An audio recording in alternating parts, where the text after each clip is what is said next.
పర్యావరణ దినోత్సవం మనం అనేక రకాలుగా ఇక్కడ ప్రగతి అనేది ఎన్విరాన్మెంట్ డే కానీ ఎర్త్ డే అని కానీ వీటన్నిటినీ పొల్యూషన్కి చెక్ పెట్టడం అనేది ప్లాంటేషన్. ప్లాంటేషన్ అంటే భూమి ఎప్పుడు కోరుకునేది భూమాత గ్రీన్ ది ఎర్త్. అలాంటి స్లోగన్ అనేది మనకి ప్రగతి అనే పేరులోనే, ప్రగతి అంటే స్వర్గానికి దారి, ప్రగతి, అంటే స్వర్గం, గతి అంటే దారి. సో ఆ స్వర్గానికి దారి అంటే ఈ మొక్కలు ఏవైతే ఉన్నాయో వృక్షోరక్షిత రక్షిత గో సంరక్షణ, ఈ రెండింటిని మనం ఎవరైతే క్షీరసాగర మదనం చేసినప్పుడు మొట్టమొదటి వచ్చినాయి ఏంటి? ఐరావతం, అశ్వం, కామధేను. ఐరావతం అంటే తెలుసు కదా, ఏనుగు. ఇప్పుడు గణపతి ముఖం చూస్తే అన్నీ ఎలాంటి కష్ట నష్టాలన్నీ పోతాయి అనేది. గణపతి అంటే ఏనుగు ముఖం, దానికి అంత పవిత్రత, అంతే శుభం అన్నమాట. ఏనుగు ఎదురొచ్చిందంటే అంత శుభం. ఇంకా పొద్దున్నే లేవగానే అది శుభసూచికాల్లో ఫస్ట్ ఏనుగు వస్తుంది, తర్వాత కామధేను. కామధేను అంటే మనకు తెలుసు కదా, మనకి ఆవు, దేశీ ఆవు, మోపులు ఉన్న ఆవు. ఇవన్నీ భూమాతకి సంరక్షణ చేసేవి ఇవి. మనం చార్మినార్ కట్టారు, చార్మినార్ కడితే అది ఇన్ని సంవత్సరాలు ఆ సున్నంతో ఇప్పుడు కూడా ఉందంటే దాన్ని ఆ సున్నం ఏదైతే జిగురు రావడానికి ఏనుగులతో తొక్కించారు, గుర్రాలతో తొక్కించారు. ఇదివరకు మట్టిని కూడా వీటితో తొక్కించి ప్రహరీ గోడలు కట్టేవాడు. 30 అడుగులు 40 అడుగులు కోటలకి ప్రహరీ గోడ మట్టితో. అది ఈ జిగురు రావడానికి ఆ గ్రైండింగ్ ప్రాసెస్ ఆ రోజుల్లో ది బెస్ట్ ఏనుగులు, గుర్రాలు వీటితో. దాంతోపాటుగా మనకి మానవులే కాకుండా మనకి మానవ మనుగడికి జీవరాశులన్నీ కూడా ఏదో ఒక విధంగా మంచినే చేకూరుస్తున్నాయి కానీ చెడు లేదు. అందువలన ఏది ఒక్కటి కూడా మనకి మానవులకు హాని కలిగిస్తుంది అనేది లేదు. చైనాలో ఒకసారి మావో పక్షులు వచ్చి మొత్తం ధాన్యం తినేస్తున్నాయని అందరికీ చేతుల్లో అక్కడ తుపాకీలు ఉంటాయి. ఒకసారి డిక్లేర్ చేశాడు, పక్షులు మొత్తం మనకే ఆహారం చాలలేదు, ఈ పక్షులు వచ్చి తింటున్నాయి, మొత్తం కొట్టి ఇంకా టప్ టప్ టప్లు ఆడించి పక్షి లేకుండా చేశారు. అప్పుడేమైంది? పంటలు బాగా వచ్చినాయి కానీ పురుగు వచ్చేసింది. ఏమి పంట చేతికి అందల. అప్పుడు కానీ తెలియలేదు పక్షులు అనేది ఎంత, ప్రతి జీవరాశి భూమిలో ఉన్న వానభావం దగ్గర నుంచి ప్రతిదీ మనం వాటిని సంరక్షించుకోవాలంటే ఈ కెమికల్స్ నుంచి దూరంగా ఉండాలి. ఎప్పుడైతే కెమికల్స్ వచ్చినాయో, యూరియా అని, దాంతోపాటుగా ఇప్పుడు పెస్టిసైడ్స్ ఇవన్నీ వచ్చినాయో, భూ కాలుష్యం, జల కాలుష్యం, వాయు కాలుష్యం, అన్ని రకాల కాలుష్యం అనేది మనం చూస్తున్నాం. దాంతో ఏమైంది? మనం తాగే నీరు కానీ తినే ఆహారం కానీ కాలుష్యం అవుతున్న దాంతో మన మనస్సు కూడా కాలుష్యం అయిపోయింది. ఏది మంచి ఏది చెడు తెలియన విచక్షణ జ్ఞానం లేకుండా మనం ప్రవర్తించడం చూస్తున్నాం. ప్రగతి అనేది మొట్టమొదటి నుంచి 1994 నుంచి కాన్సెప్టే వేస్ట్ ల్యాండ్స్ని how to convert into the best horticulture కానీ అగ్రికల్చర్ కానీ ఉన్న వనరులు ఏ అయితే వర్షం నీరు ప్రతి చుక్క వడిచిపట్టి మంచి వాటర్ హార్వెస్టింగ్ అనేది చేయాలనే సంకల్పంతో 1994లో మనం ల్యాండ్స్ తీసుకోవడం మొదలైంది. అప్పటి నుంచి ఈ రోజు వరకు కంటిన్యూగా మనం వాటర్ హార్వెస్టింగ్ చేయడం కానీ, ఈ ప్లాంటేషన్ కానీ, అందులో ఈ ప్లాంటేషన్లో మనది ఏంటంటే మన పూర్వీకులు ఏదైతే త్రిమూర్తి వనం, పంచవటి వనం, పంచభూత వనం, నవగ్రహ వనం, నక్షత్ర వనం, రాశి వనం, సప్తఋషి వనం, 21 పత్రిక వనం, ఇవన్నీ కూడా హైలీ మెడిసినల్ వాల్యూ. మనది అలోపతి మీద ఎప్పుడు మనం డిపెండ్ కాల. మన భారతదేశం అంతా కూడా ఆయుర్వేదం, న్యాచురోపతి, మెయిన్గా ఆయుర్వేదం. వేదం అనే పేరు దానికి రాలా, 4 వేదాల తర్వాత ఒక ఆయుర్వేదానికి ఆ పేరు ఇచ్చారు. అంటే అంత అద్భుతమైన మన ఆయుర్వేదాన్ని మనం పోగొట్టుకుని ఇంగ్లీష్ మెడిసిన్స్లోకి వెళ్ళిపోయాం. ఈ ఆయుర్వేదం పోకుండా మళ్ళా తిరిగి రావాలంటే ఈ మొక్కలు ప్రాధాన్యం. ఇప్పుడు మీరు నిలబడిన మొక్కలు ఏవైతే ఉన్నాయో ఇవన్నీ కూడా మాంసరోహిణి. ఎక్కడ మీకు మాంసరోహిణి, మీరు ఎక్కడికన్నా వెళ్ళండి, ఏ ఊరు మీకు ఈ మొక్కలు కనిపించవు. మాంసరోహిణి అంటే ధ్వజస్తంభం ఏదైతే టెంపుల్లో దానికి ఇదే వాడాలి. Muscular dystrophy, there is no medicine in the world. కానీ దీని యొక్క ఏదైతే మీరు ఆ బార్క్ని కొద్ది కట్ చేశారనుకో, అది రక్తం వస్తున్నట్టుగా, ఊజ్ అవుతున్నట్టుగా అలా ఉంటుంది ఈ చెట్లు. ఇలాంటి సంరక్షణ అనేది మొక్కల్లో అనేక రకాల మొక్కలు మనం మర్చిపోయాం. హనుమంతుడు రామలక్ష్మణులు మురిసిపోయినప్పుడు జాంబవంతుడు చెప్తాడు, పలానా వృక్షాలు అవి సంజీవిని అనే పేరుతో మృత సంజీవిని, సంధానకరణి, వైశాల్యకరణి, సువర్ణకరణి, ఈ 4 హిమాలయాస్లో ఉంటాయి. అప్పటికే అంతరించిపోతాయి అన్నమాట. హిమాలయాస్లో ఉంటాయి. పట్టురమ్మంటే వాటి పేర్లు ఈరోజు మనం తలుచుకుంటున్నాం, కానీ అవి ఎలా ఉంటాయి ఏంటి మనకు తెలియదు. కానీ ఇప్పుడున్న మనం ఏదైతే ప్రగతి, ఇక్కడ చరకుడు అనే అతను ఎంతమందికి తెలుసు? చరకుడు అంటే ఎవరు అని? సో చాలామందికి తెలియదు చరకుడు అంటే. చరకుడు, చరక సంహిత, సుశ్రుత సంహిత, ఇది చరకుడు అనేది మనం మొత్తం రీసెంట్ అంటే 450 సంవత్సరాల క్రితం మొక్కల్లో ఏ మొక్కలు 18,000 మొక్కల పైన ఆయన విశ్లేషణ చేసి దాంట్లో 55 రకాల జబ్బులు, మనకి ప్రపంచంలో ఎవరికైనా 55 రకాల జబ్బులు ఉంటాయి. ఒక్కొక్క జబ్బుకి 10 మొక్కల్ని వాటి నుంచి సెలెక్ట్ చేసి 550 రకాల మొక్కల పేర్లు చెప్తే దాంట్లో 100 కామన్గా ఉండటం వలన 450 రకాల మెడిసినల్ ప్లాంట్స్ ఆయన దృఢీకరించారు. వాటితో ఈ జబ్బు ఆ జబ్బు అనేదాన్ని, ప్రతి జబ్బుకి ఇదే ఆన్సర్. అంటే 10 రకాలు ఒక్కో జబ్బు కంటే 10 రకాల్లో ఏ ఒక్కటి వాడినా కూడా ఆ జబ్బు పోతుంది. అలాంటివి 450 వెరైటీసు, అవన్నీ మన ప్రగతిలో ఉండటం అనేది చాలా ఎక్కడా ఉండదు. 450 రకాల వెరైటీసు ఈ ప్రగతిలో ఉండే. ఫ్యూచర్లో మనం ఆయుర్వేదం మళ్ళా తిరిగి మళ్ళా ఆయుర్వేదం బట్ట కట్టాలంటే ఈ 450 రకాల ఈ మెడిసినల్ ప్లాంట్స్ అనేది ఇది వెరీ వెరీ ఇంపార్టెంట్. అవి మనం ఇక్కడ చేసి వాటిని ప్రాపగేట్ చేస్తూ, మల్టిప్లై చేస్తూ ఈరోజు మనం ప్రగతి ఒక ఆదర్శంగా రాబోయే తరాలు, మనం ఎన్నో తరాలు మనం తెలియదు, మనం ఎన్ని తరాలు అయిపోయింది తెలియదు, ఎన్ని తరాలు వస్తాయో కూడా తెలియదు. వాటికి మళ్ళా మానవుడు ఆరోగ్యంగా ఉండాలంటే ఈ ఆయుర్వేద మొక్కలు అనేది చాలా చాలా అవసరం. ఈరోజు మనం ఈ మొక్క ఏదైతే ఉందో ఇది పెద్ద ఉసిరి, బెస్ట్ ఇమ్యూనిటీ బూస్టర్.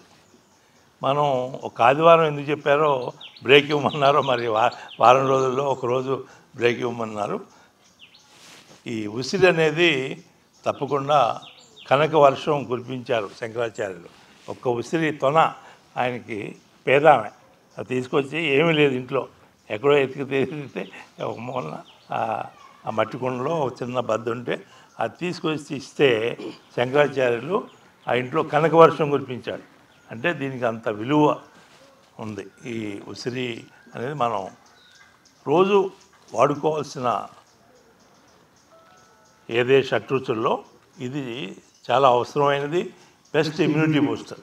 మన ఇమ్యూనిటీ ఉంటేనే మనం ఆరోగ్యం బాగుంటుంది. అలాంటి చెట్లు ఈరోజు మనం ఉసిరి చెట్టుని ఇక్కడ నాటడానికి పెట్టారు.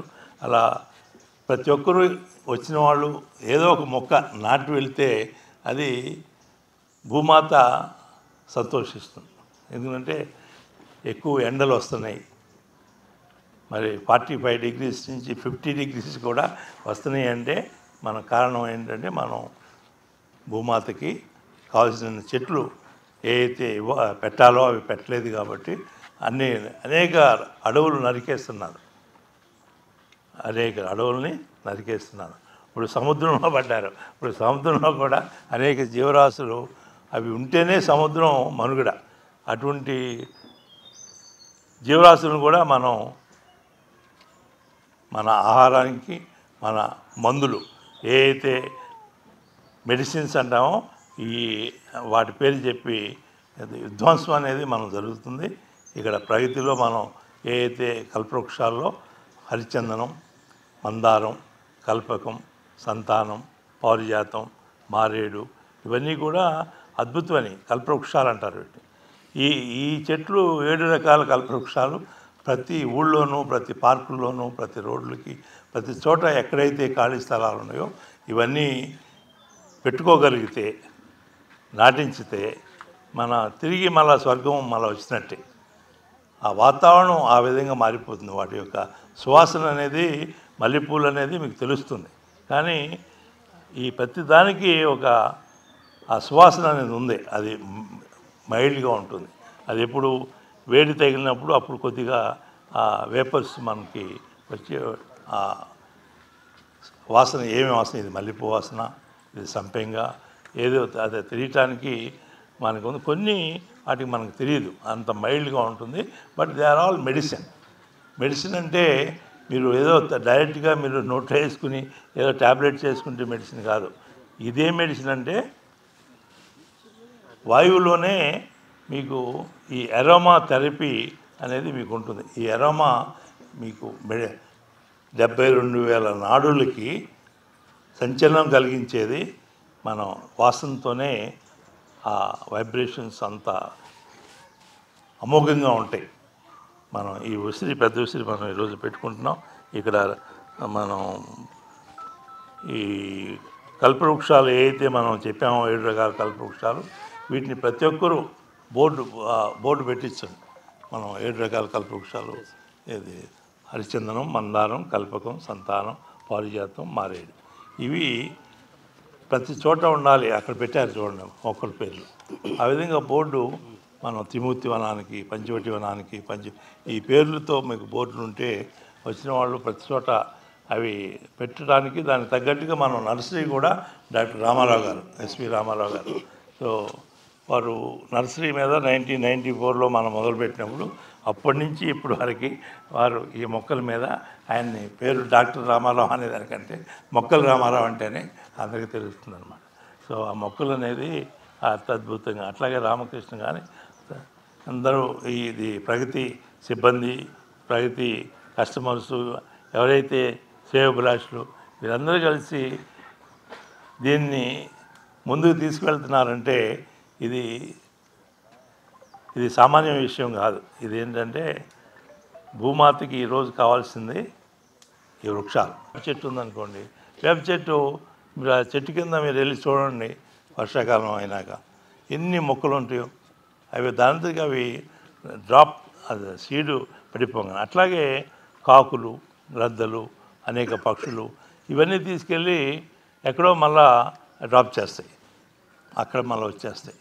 మనం భారతదేశానికి ఉన్న ఈ వృక్షాలు అనేవి మీకు ఒక చోట ఒక చెట్టు పెట్టారంటే అది బర్డ్స్ ద్వారానో, లేకపోతే దాని యొక్క ఇత్తనాలు ఆ గాలి ద్వారానో, ఈ వర్షాధారం నీటి ద్వారానో వెళ్ళి అన్ని చోట్ల అవి జర్మినేట్ అయ్యేటట్టుగా మనం ఉన్నాయి.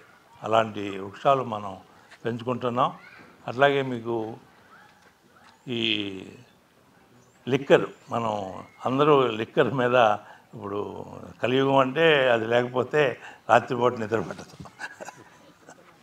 సో దానికి మన దగ్గర మనం మంచి ఏ మొక్కలు పెట్టాం, విప్ప చెట్టు కాకుండా విప్ప చెట్టు జీలుగ అనేది మీకు కనీసం ఒక ఎన్ని లీటర్లు వస్తుంది, 30 లీటర్లు 100 లీటర్లు కూడా వచ్చే చెట్లు మనం సరి సంరక్షిస్తే 100 లీటర్లు వస్తుంది. 100 రోజులు నీర 100 రోజులు వస్తుంది సంవత్సరంలో. మరి ఆ నీరా మీరు లీటరు ఎంత వేసుకుంటారు? ఆ లిక్కర్కి అదైతే కిడ్నీస్ పాడు చేస్తుంది, లివర్ని పాడు చేస్తుంది, మొత్తం అన్ని అనారోగ్యాలు తీసుకొస్తుంది. ఇదైతే ఆరోగ్యవంతంగా చేస్తుంది. మరి అలాంటిది చెట్టు ప్రతి ఇంట ఒక చెట్టు ఉంటే అదే పెద్ద మనం తీసుకునే ఎంత అమృతం అన్నమాట. ఆ జీలుగు చెట్టు నుంచి వచ్చే ఆ నీర అంటాం, అది చాలా తీయగా ఉంటుంది. మనం అది తీసుకుని మీరు చూస్తే ఎలా ఉంటుందంటే ఏం పంచదార ఎంత కలిపారో దీంట్లో అన్నట్టు ఉంటుంది.